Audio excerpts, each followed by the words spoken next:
Commission, which already was in existence, they administer that. But it's set aside for specific purposes. So there would have to be an agency or a commission that is set up to strictly deal with this, unless the council felt that there is an existing operation that could take that on in addition. So if they wanted to work with the Kingston Housing Authority, that would be what that discussion would be. Okay.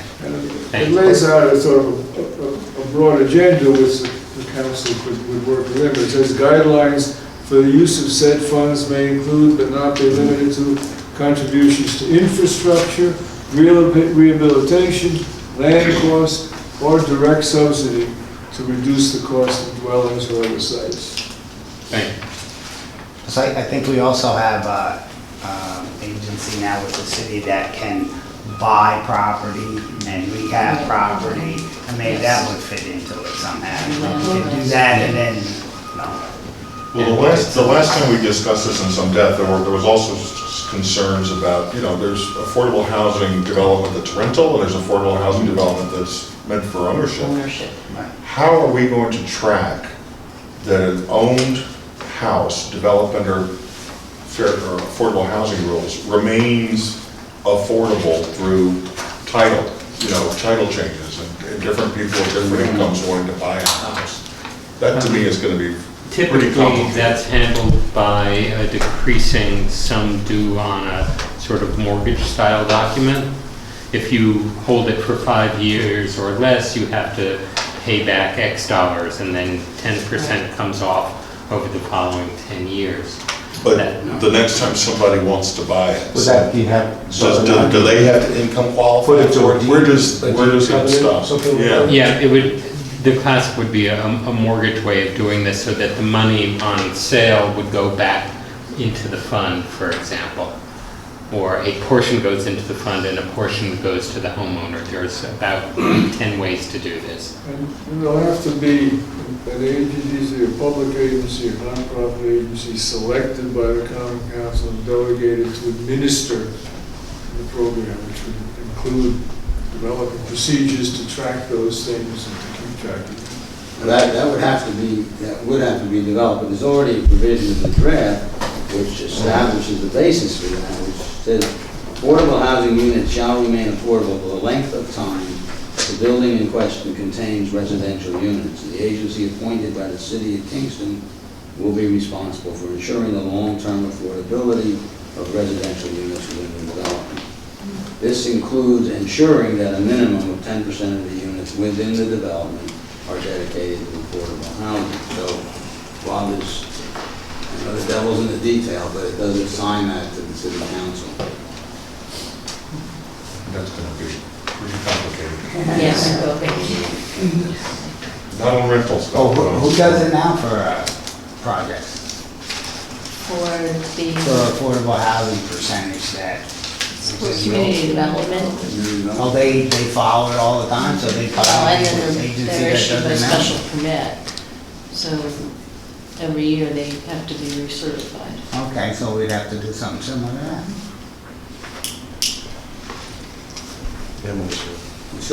What's the definition of affordable housing?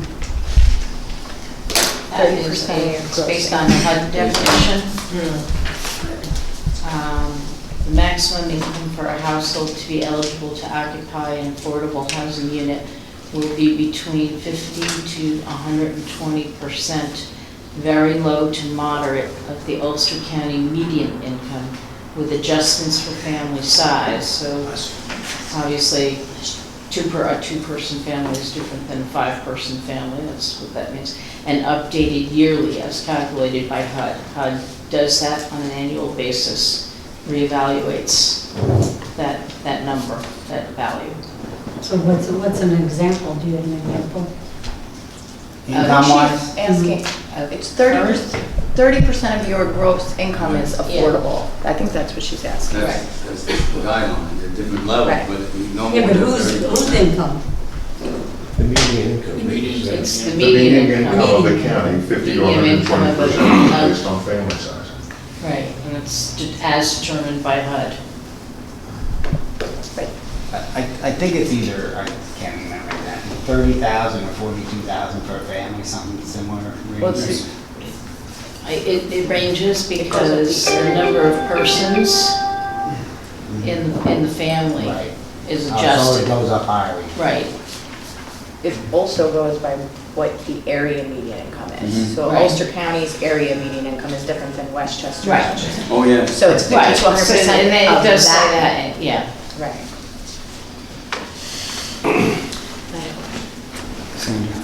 The comprehensive plan recommended 20% affordable set aside. So I'm just curious why the decision was made to switch it to 10. I don't believe that's the case. Are you reading from it? No, But I can bring it up. Well, no, that's okay, I just, I don't remember that being, maybe it's true. I thought we had a long discussion about it. I thought when our discussions, when we were discussing it, that it was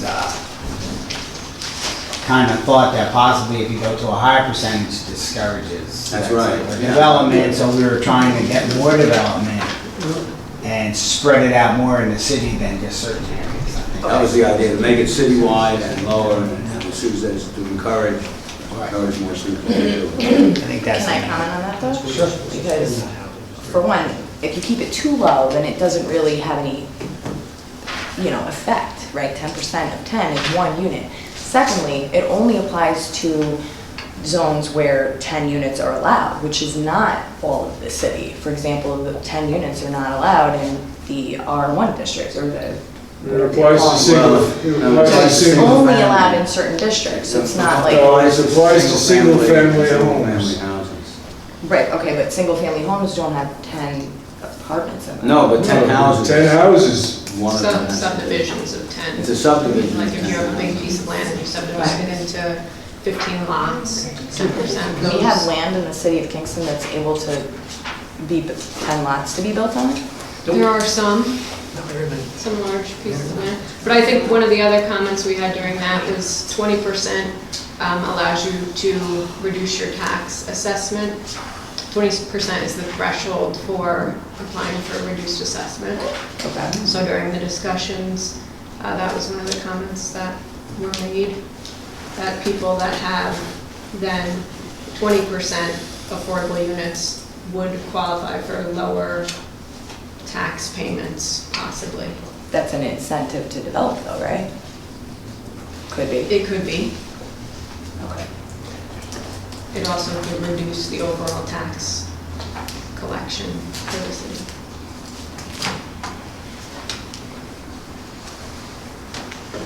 Anybody else have any questions? No? So we'll continue to work on that. Put maybe a little more detail into that section. What's that? We'll look at that again and put maybe some more detail together on that. Or do you want Would to, you, do you want to put that one for public? I have no hearing problem too? with putting, this out right now for, the public, just, but like Midtown form-based, the next one. I have no problem publishing it. Can't we just publish those as these are draft? Well, all of this, Discussion. all of this is draft. Oh, no, I think the first one we talked about, I think we can go a little further and say, as of now, prior to public hearing, these are draft recommendations, or recommended draft. The Midtown form-based and the affordable, I think we can just say, these are the discussion documents, as of now. I don't necessarily agree with that. I think that they're all draft at this point. And the point of this committee is to get a consensus if you feel that these are sufficient to go out for public review and consideration, and have them posted on the web, have them available for the general public, and then hold a meeting or a forum and a hearing on these items and get the feedback, because all of that's gonna have to come back to the committee.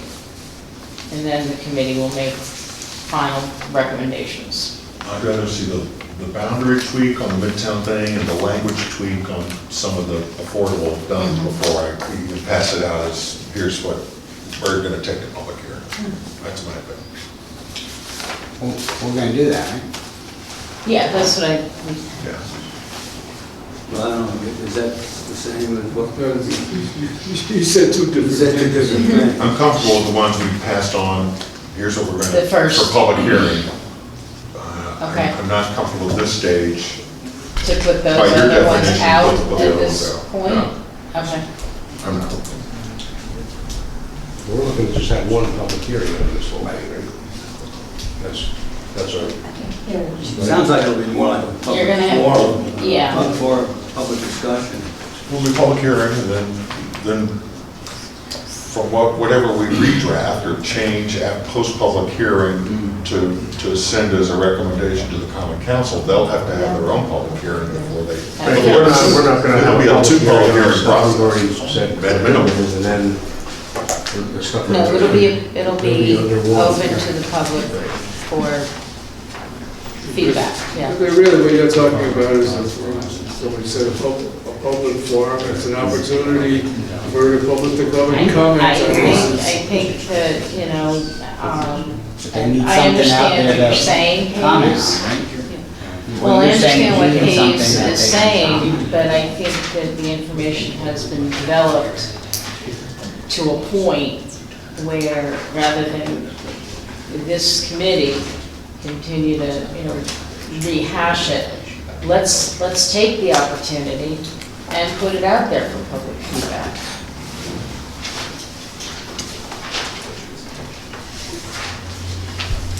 It'll be a final draft. Everything's draft until. But the whole thing, and not just breaking it down, forum on this, a forum on that. No, well, whatever we decide tonight to put out, it will all go out as a package. But we're still having to revisit the boundary. I think the boundary thing is significant. Yeah. I'd like to see that adjusted I before we agree, send I this out. agree, but, and I understand what you're saying. The boundary thing, and I don't disagree with extending it up further along Broadway, and potentially maybe down a little bit below where it ends right now. But I think that we're at a point where we can at least put it out there. I mean, we all still have our own thoughts and our own opinions, but why not, at this point, before we start making more defined decisions, why not get feedback from the public? I think I suggested before, we can come up with an alternative boundary Right. that expanded and have both of them and get comments one way or the other. I think that's going to be confusing. but I think we could waste an incredible amount of time at a public hearing if we don't extend the boundary before we present it to them. I'm just I talking agree about like with at the next monthly meeting, I think we can be ready to go with affordable housing and the Midtown overlay. Let's just wait until. Because we're not gonna have a public forum in between the two. That's going to be sometime this summer, right? I mean, realistically, a public hearing on our work. I think we're talking about the public hearing at least before we agreed on, plus whatever we had, sometime in the next month or 6 weeks. Yeah.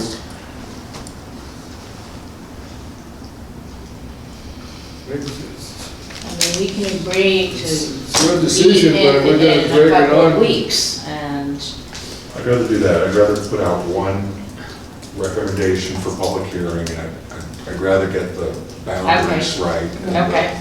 We can look at. And some of this meeting, language in or the affordable. I think that's important. Would you be agreeable then to trying to meet within the next 2 to 3 Absolutely. weeks? I would. So that we can get that, Yeah, you know. I would. Okay. And maybe in the meantime, if the members of the committee want to take that map and submit their suggestions on how they feel or the extent what they Okay. think should be changed on that boundary. Yeah, you've got a map, the map went out on the back of that. Right. So, yeah, everybody mark it up. Right. And get that back to us as quickly as possible. It's interesting to see. Right. Six or eight different. Okay, so do we got what we're gonna do with those two? You wanna go into environmental and natural resource regulations? Okay. Now, we have a report from the CAC, and to be perfectly honest, we haven't incorporated the language, but I think there are very few things that we wouldn't incorporate. I think they really improved the draft. We can do that fairly quickly, but we just haven't done it yet. There's one suggestion in there, that maybe the suggestion has to do with not the need to protect wetlands and water courses, but whether it should be done as a separate code or as part of the zoning code. And we, I think, felt originally that this really was an opportunity to incorporate protection of the natural resource areas in the zoning code and make it one. So, I don't know what the committee feels about it, but there are a number of language refinements that could be made based on the CAC's recommendations. There are some things in the back of their report that may go beyond what we are able to deal with at this point.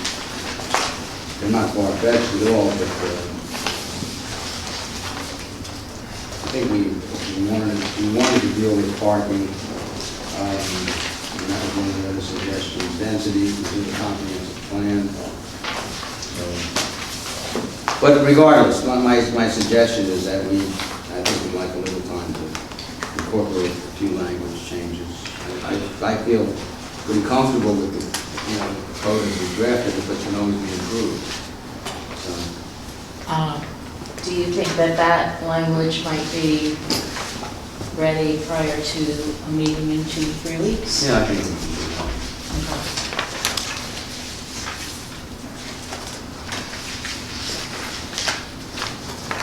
Okay. Oh.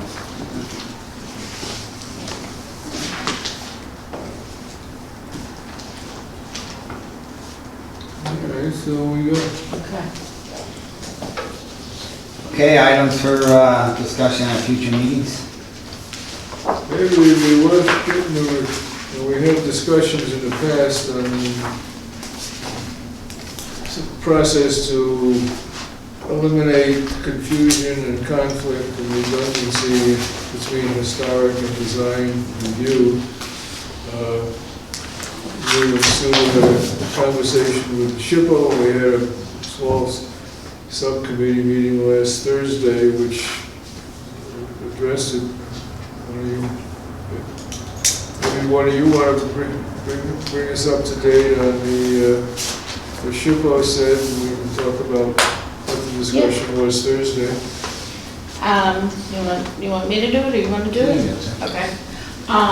Yeah, we had a phone conference call with Linda Mackey at SHPO to really just confirm what certain issues there were, whether the city decided or opted to combine the Heritage Area Commission and the Historic Landmarks Preservation Commission. As part of that conversation, and it was myself, Jim Noble, and Dan Gartenstein, we discussed with her, where that would leave us at in terms of future funding opportunities, because it had been brought out that if the combination of the two were done, then the city would lose eligibility for certain grants. That is not the case, according to Linda Mackey, and absolutely not. the language of the restructure of the groups would have to be specific enough to identify the roles, so that the roles would continue, but they would continue under one agency versus two. And the reason that the suggestion came about was that we see it at the planning board level, we see it at heritage level, you guys see it at the landmarks level, where an applicant has to go before all three boards for simple signage that meets, design guidelines and zoning standards. And it's extremely redundant, and I think,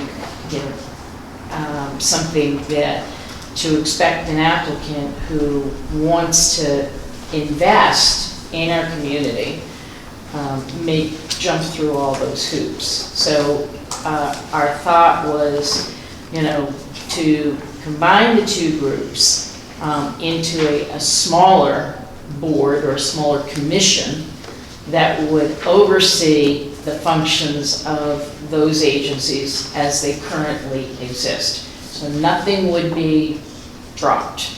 No authorities would be removed. It would just basically be combined into a single group.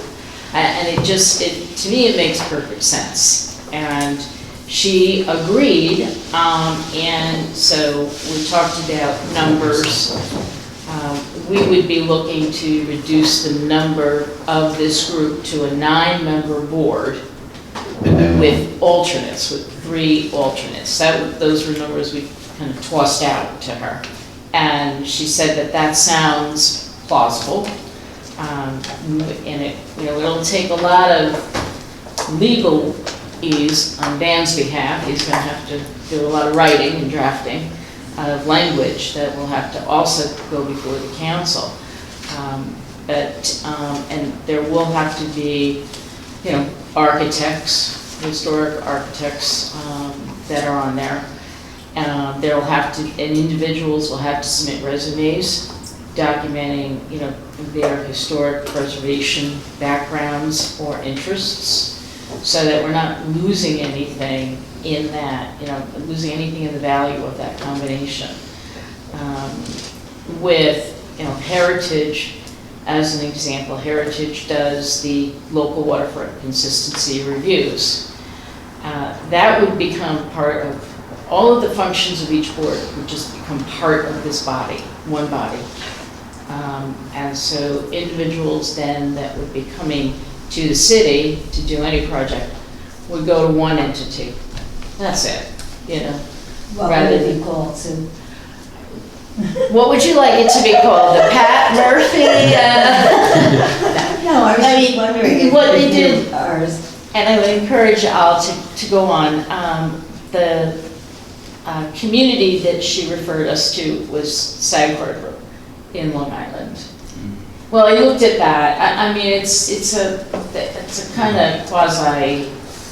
You don't like it. It's a different kind of community.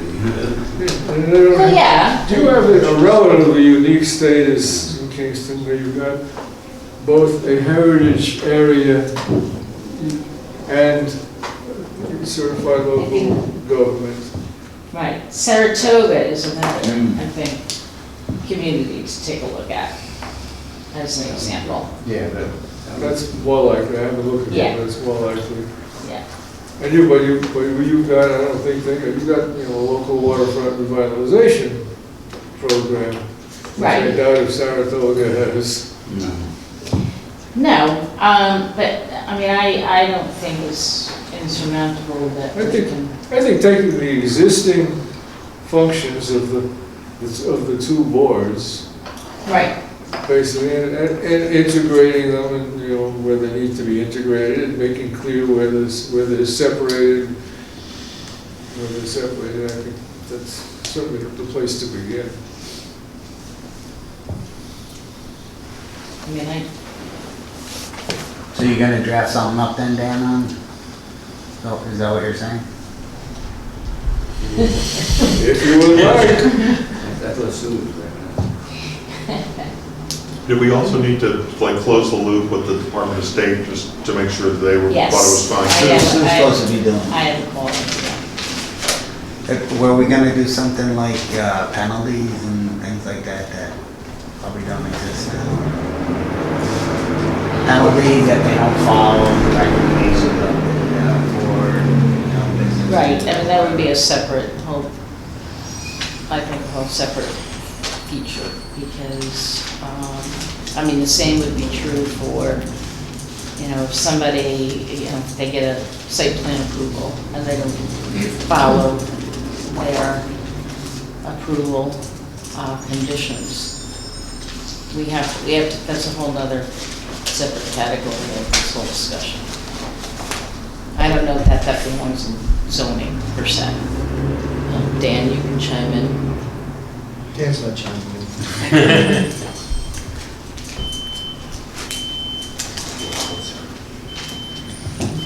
Anything else on that? No, I mean, that was, a start to what we're looking at doing.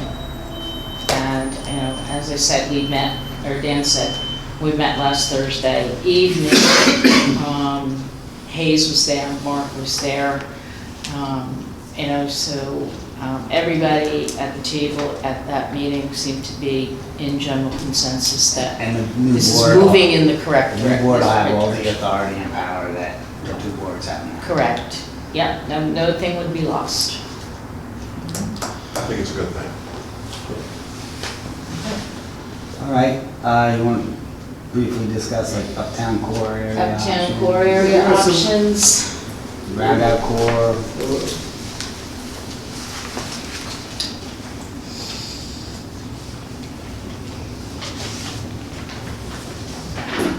Uptown core is still trying to deal with a couple of different, it was interesting, we talked about the uptown core, which includes three sort of different areas that are put together. You've got the original Stockade area, the heart of the business district. It has one character, a mixture of uses, and its own zoning district as well as the design controls. You've got the area just south of that, which is all zoned basically O2 for office, and it's more of a residential character. In terms of structures, there's still a lot of business going on, but not as much as in the heart of the Stockade area. And then on the other side of the railroad tracks, you've got the new shopping center area with three disparate areas. I think that one thing I know, and we haven't put it all down on paper yet, but is to do something along the lines with the same objectives as we talked about for that Midtown area, to allow the Kingston Plaza to be a more diverse area. it's like residential. Have some, mostly for residential uses, mixed uses, higher buildings, something that becomes really more a part of the mixed use kind of a city core that exists elsewhere up there. We will have something for you in the near future that suggests that, but don't have it right now. Okay. Round out core? Yeah, we talked about that when, as I said earlier, the roundout's another area where the objective is to protect and preserve essentially what's there. You've got a unique situation. You've got two different districts down there, both of which are unique to the Rondout area, don't exist anyplace else in the city. The Rondout district, which is on the west side of Broadway, which includes the entire historic district, was pretty much tailored to that district. It does, I think, a pretty good job of it. Then you've got on the other side of Broadway, the RLC district, which has some similar characteristics to the RT district, but in some cases, it's just conflicts. A restaurant, it requires a special permit on one side of Broadway, and it doesn't require it on the other side of Broadway. That's an example.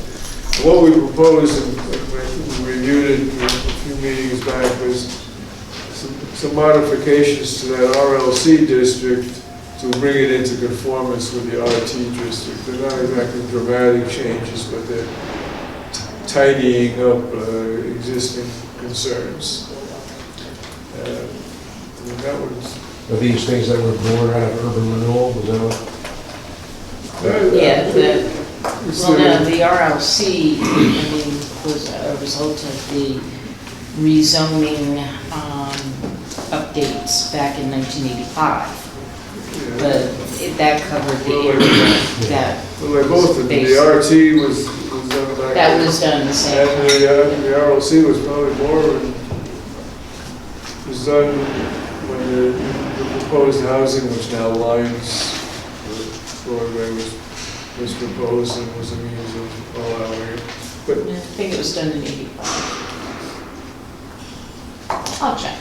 in either event, it doesn't, it's not, those aren't big deals, but the one additional thing that will be done, further down on our list, as part of that, the Historic Preservation and Urban Design District, despite the design districts in the city where you've got the Stockade District and the Broadway Urban Design District and the Rondout Design District, but which is only right along the creek between Ferry Street and the creek. There are no such standards applying to Broadway. Historic district standards apply to the Landmarks Commission administers, but there aren't any more specific standards applying to Broadway, which lower Broadway certainly from Spring Street down should have the same kind of standards as Broadway and elsewhere. Right, well, the same thing happens with the design guidelines along the Rondout. They only apply between Beale Street and the water side. They don't apply to the other side of the street. They should really apply to both sides to have more of a uniform impact. I think what we thought was that the Rondout ones would not incorporate in some more general design guidelines that we've talked about, only because they also include guidelines related to the creek frontage and access to the creek, which don't apply elsewhere. If anything, there was some places where should be on the other side of Ferry Street, maybe the basic design guidelines that we developed on it. Right. They're similar, but not the same, because the Rondout one addresses the fact that there's a creek on the backside. Urban agricultural rights? Yeah, we've got a recommendation, we've got the report from the Agriculture Committee. We'll have something for you in the near future on that. Okay, so we want to set a date for the next meeting? Yes. We'll just be in a couple weeks. Yeah, 2 to 3 weeks, so I can do a doodle poll. Is there Why don't you jump right that on here? this? You like, because I know you did. You didn't have that back when you were chairman, did you? She did. Yes, she did. The minute I found them, I made good use of them. So I'll pick a couple of dates, I'll check the availability of this room, and I'll send it around. Is 6 o'clock typically a good time for people, or something later, 6:30? I mean, 6 is good? Seems to work. How many are we missing, 2 people? I think there's like 2 or 3 missing, but yeah, I know there's, we have Tony, Rob Jacobson. Rob, Frank, Guido, Tom, wait, yeah. It's not here yet. And at that meeting, we're gonna try to formalize what we're gonna send on the public hearing for Midtown. Right? Affordable housing. Yes, and the The tweak section on environmental and environmental. the natural resources section. Okay. And then we'll also then continue on with our discussions on language for historic preservation for those next four items, uptown core area, rundown core area, and urban ag regs. But and you would like to be, your goal is to be ready for public hearing early June? Yeah, I mean, I would say, depending on the outcome of our next meeting in a couple of weeks, 2 to 3 weeks, then, I have to factor in holidays, because they somehow creep up on you. But your target for a public hearing would be late May, early June? Before the summer. Yeah, before the summer, Okay. yes. Motion to adjourn? Motion to adjourn? Any other questions? Nobody? All in favor? Opposed? Hereby stand adjourned.